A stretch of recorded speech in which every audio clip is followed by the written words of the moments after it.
pay attention, because what I'm about to tell you will fundamentally change how you experience every human interaction for the rest of your life. Right now, you're living in a prison. A prison built not of bars and concrete, but of your own psychological projections and unconscious expectations. Every day, you hand other people the keys to your emotional state. Every criticism cuts deep. Every rejection feels personal. Every betrayal leaves you questioning your worth. You've been conditioned to believe this is normal, that being hurt by others is simply part of the human experience. But here's what they don't want you to know. Carl Jung, one of the most revolutionary minds in psychology, discovered something that completely destroys this victim narrative. He uncovered a truth so profound, so liberating, that once you truly understand it, 99% of people will lose their power to hurt you. Not because you become cold or disconnected, but because you finally see the psychological machinery behind human behavior. Most people will never learn this. They'll spend their entire lives as emotional hostages, reacting to every slight, every criticism, every perceived attack, as if their very survival depends on others' approval. They'll chase external validation like addicts, never realizing they're playing a rigged game. Jung called this phenomenon projection, but what he discovered goes far deeper than simple psychology textbooks suggest. He revealed that virtually everything that hurts you about other people's behavior is actually a mirror reflecting your own unconscious mind back at you. The person who triggers your anger is showing you your own repressed rage. The one who abandons you is revealing your own self-abandonment. The critic who devastates you is voicing your own inner judge. This isn't feel-good philosophy. This is hard science about how the human psyche operates. And once you understand these mechanisms, you become virtually immune to psychological manipulation and emotional damage from others. But here's the catch. Learning this truth requires you to give up the comfortable lie that you're a victim of other people's actions. It demands that you take radical responsibility for your inner world. Most people would rather remain hurt and blame others than face this level of self-ownership. The question is, are you ready to be free? Here's the first uncomfortable truth that will shatter everything you believe about human relationships. The people who hurt you the most are not your enemies. They are your unconscious teachers, revealing the exact wounds you refuse to heal. This goes against everything society teaches you. You've been programmed to believe that when someone treats you poorly, the problem lies with them. Bad people do bad things. Toxic individuals spread toxicity. Narcissists manipulate innocent victims. While these behaviors are real, focusing on them keeps you trapped in a reactive state where your emotional well-being depends entirely on other people's choices. Jung discovered something revolutionary through decades of clinical observation. We don't attract random experiences with people. We unconsciously magnetize individuals who will activate our deepest unresolved psychological material. The universe isn't cruel, it's educational. Every person who triggers intense emotional reactions in you is providing precise information about your own psyche. Think about this carefully. Why do certain people's opinions devastate you while others' criticism rolls off your back? Why does one person's rejection feel like death while another's barely registers? Why do specific behaviors trigger rage in you while your friend remains completely unaffected by the same action? The answer lies in what Jung called the personal unconscious, the repository of all your repressed emotions, unhealed traumas, and disowned aspects of yourself. When someone's behavior resonates with this unconscious material, it creates an emotional charge. The stronger the charge, the more important the lesson. Here's where it gets dangerous for your ego. You are not a victim of other people's behavior. You are an unconscious participant in a psychological dance designed to bring your hidden wounds to the surface. Jung wrote, "Everything that irritates us about others can lead us to an understanding of ourselves. This isn't metaphorical poetry. It's a precise description of how projection works. Your psyche literally projects your own unconscious content onto other people, then reacts to your own projections as if they were external threats. Consider the person who makes you feel inadequate. They're not actually making you feel anything. They're triggering an existing belief system within you that says you're not enough. The person who makes you feel abandoned is activating your own pattern of self-abandonment. The one who makes you feel criticized is connecting with your own inner critic. This is why the same person can trigger completely different reactions in different individuals. They're not inherently triggering. They're neutral stimuli activating whatever psychological material exists within each person's unconscious. But here's what most people miss. This mechanism isn't a bug in human psychology. It's a feature. Your unconscious mind is constantly trying to heal itself by bringing repressed material into conscious awareness. The people who hurt you are actually serving your psychological evolution, whether they intend to or not. Now we arrive at the second truth, and this is where it gets dangerous for everything you believe about relationships and social dynamics. The intensity of your emotional reaction to someone's behavior is directly proportional to how much you've disowned that same behavior in yourself. This revelation destroys the comfortable narrative that divides the world into good people and bad people, victims and perpetrators, the enlightened and the unconscious.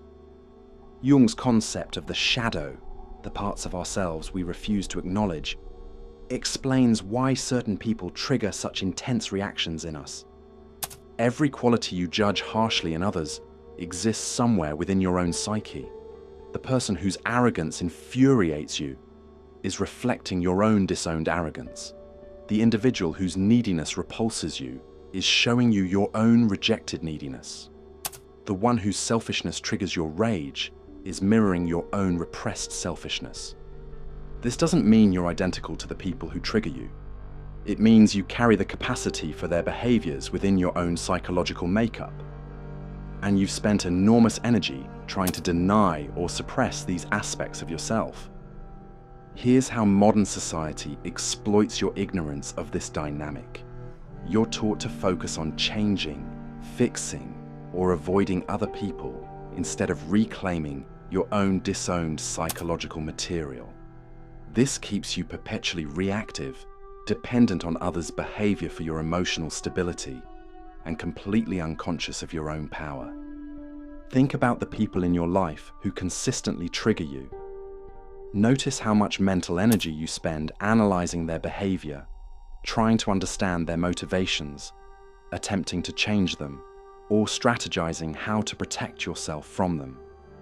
All of this energy is being directed outward, towards something you cannot control, while the real source of your disturbance, your own unconscious projections, remains hidden. Jung observed that we live in a world of psychological mirrors. Every person you encounter reflects some aspect of your own psyche back to you. The people you admire are showing you your own potential greatness. The people you despise are revealing your own rejected darkness. The people who hurt you are illuminating your own unhealed wounds. But here's the crucial distinction that separates those who remain victims from those who become psychologically free. Conscious individuals use these reflections as information about their own inner world. Unconscious individuals use them as evidence that other people are the source of their problems. Consider this everyday example. You're in a meeting and a colleague dismisses your idea with obvious contempt. The unconscious response is to focus entirely on their behavior, their rudeness, their arrogance, their lack of respect. You might spend hours replaying the interaction, building a case against them, seeking validation from others about how wrong they were. The conscious response recognizes the emotional charge as information about your own psyche. Why did their dismissal trigger such intensity? What belief about your own worth got activated? What part of you dismisses your own ideas before others even get the chance? What aspect of yourself treats your own contributions with contempt? This shift in focus changes everything. Instead of being a victim of someone else's behavior, you become a detective investigating your own unconscious patterns. Instead of trying to control their actions, you reclaim power over your own inner world. Jung wrote, "The meeting of two personalities is like the contact of two chemical substances. If there is any reaction, both are transformed." But transformation only occurs when you recognize that the reaction is happening within you, not to you. Here's the third and most challenging truth, the one that will either liberate you completely or send you running back to the comfortable prison of victimhood. You unconsciously choose to be hurt by others, because being hurt serves a hidden psychological function that you're not ready to give up. This statement will trigger massive resistance in most people because it suggests that, on some level, you're complicit in your own emotional suffering. But Jung's exploration of the unconscious revealed that we never do anything without a payoff, even when that behavior appears self-destructive. Being hurt by others serves several unconscious functions that most people are terrified to acknowledge. First, it maintains your identity as someone who has been wronged. This victim identity, while painful, provides a sense of moral superiority and specialness. It explains why your life isn't working without requiring you to take responsibility for changing it. It generates sympathy and attention from others. It justifies your limitations and failures. Second, it keeps you focused on external problems instead of internal transformation. As long as other people are the source of your pain, you don't have to do the difficult work of healing your own psychological wounds.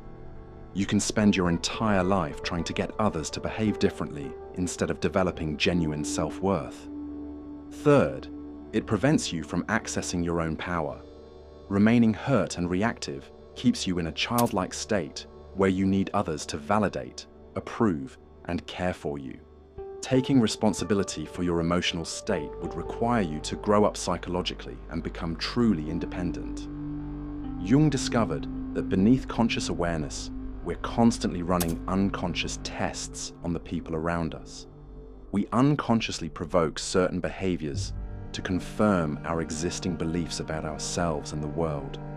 If you believe you're unlovable, you'll unconsciously behave in ways that push people away, then use their rejection as evidence that you're unlovable. If you believe people can't be trusted, you'll unconsciously choose untrustworthy people or interpret neutral behaviors as betrayals.